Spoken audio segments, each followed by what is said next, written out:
Welcome to Agoge Performance, and for today's Teddy's Teaching Tuesday, we're going to be going over a max effort lower workout.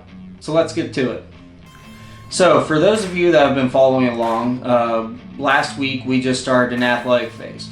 So what that means for most of you that aren't familiar with our training, so we train quite a bit of power lifters, and we just go through general phases throughout the year. And this one's an athletic one where we are kind of trying to develop a lot more mobility, core stability and strength, and just overall general athleticism.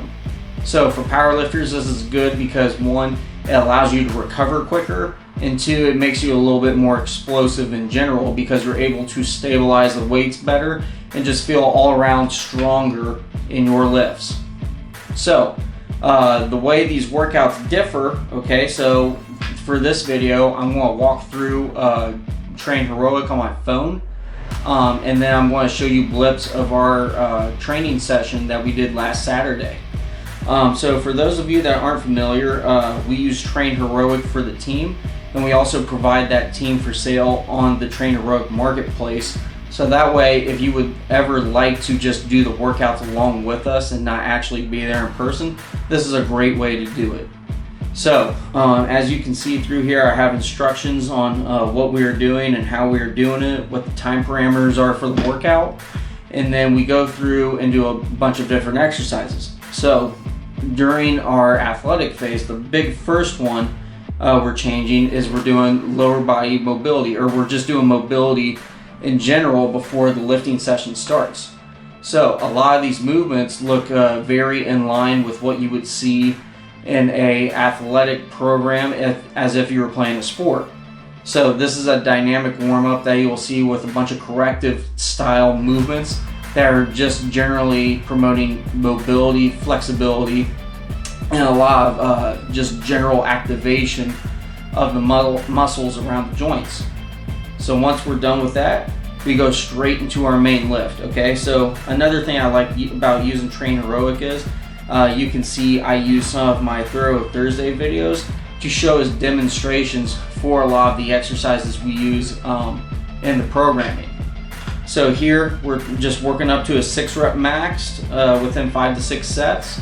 Some of our guys use straps to hold the bar in place. Some of them were just crossing the arms in front, and some could hold that clean position. So that was perfectly fine any way they do it. Now what may be hard to see in a lot of these videos is they're doing it with their heel elevated. So we have wedges on the ground where you can just put your feet wherever. So in this athletic phase, we're going to be utilizing a lot more knee bend and quad oriented focus because I would say 3/4 of the year we're so posterior chain dominant because we're trying to avoid what we do in normal day living or everyday living. So now we're just going to go a little bit of quad emphasis and just really focus on trying to be able to move through a full range of motion. So as you can see with these front squats, they did a really good job of keeping the torsos up high, keeping that core really strong as it needs to be a lot stronger with the front squat because you're relying on the core to maintain upright, and the erectors have to work a little bit harder to stay upright rather than the bar being on top of the spine. So we're doing a 6-rep max because again, we're trying to keep the rep ranges a little bit higher and trying to work more on capacity than we are overall strength, okay? So once we're done with our main movement, we go into the accessories. So we kind of paired this up into 2 accessories. So that way we have a group of 4 to 6 people within a given day. So that way we kind of split it up into, okay, so half the group is doing these 2 exercises, and the other half is doing these 2 exercises. So one, we're not taking up a bunch of space in the gym as we have to share it with other people. And 2, we get through the movements a little bit quicker in a more athletic fashion. So as you can see here with this first pair of accessories, we're doing staggered stance RDLs and a banded side plank. So again, just working on single limb strength from side to side, trying to keep more balanced. And then with the banded side planks, I kind of like this because there's a little bit of oscillation within the movement. So that way you have to stay a lot more stabilized than your typical side plank. So when we move to the next set of accessories over here, so we have seated band hamstring curls, And then we have dumbbells, farmer's walks. So even though we're trying to put more emphasis on the quad and full range of motion, we're still going to hit the posterior chain quite a bit, as we did with the staggered stance RDLs and the hamstring curls. Now, it says seated hamstring curls in here, but we just got a brand new hamstring curl machine in the room or in the gym, and I haven't been able to put a video of it in here just yet. So that's why we did that's in the app that way, but we did machine hamstring curls. The other one we did was farmer's walk. So we noticed with some of our guys, our grip strength is a little lacking, and so is our core. So what better way than to tax both of those at the same time with doing some loaded carries.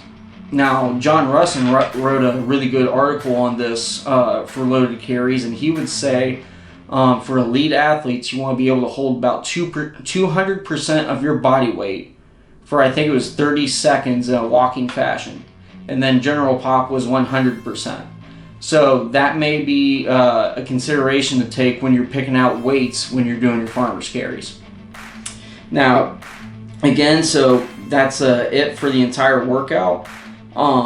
So the bigger things we're trying to consider is being in an athletic phase, so we're trying to move a lot more and trying to be more mobile. With this being a maximal effort lift, our max effort movement is still going to be a very compound movement, like the front squat, but we're trying to have the reps a little bit higher. So is it a true maximal effort for one rep? No. But the idea is we're trying to push the weight as hard as we can within a given rep range, okay?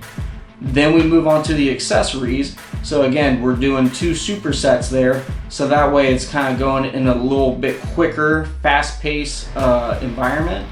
And also we're just trying to get a little bit more conditioning by keeping that upbeat, fast-paced movement. So if you, again, Train Heroic has been great, and if you guys ever decide to, we have a 7-day free trial. You can also message me within the chat feature, so that way, let's say you see a movement you're not able to do, I can actually go in, or I can tell you a good substitute to use instead of what's in there. So I hope you guys found this edition of Teddy's Teaching Tuesday useful, and I'll see you guys around.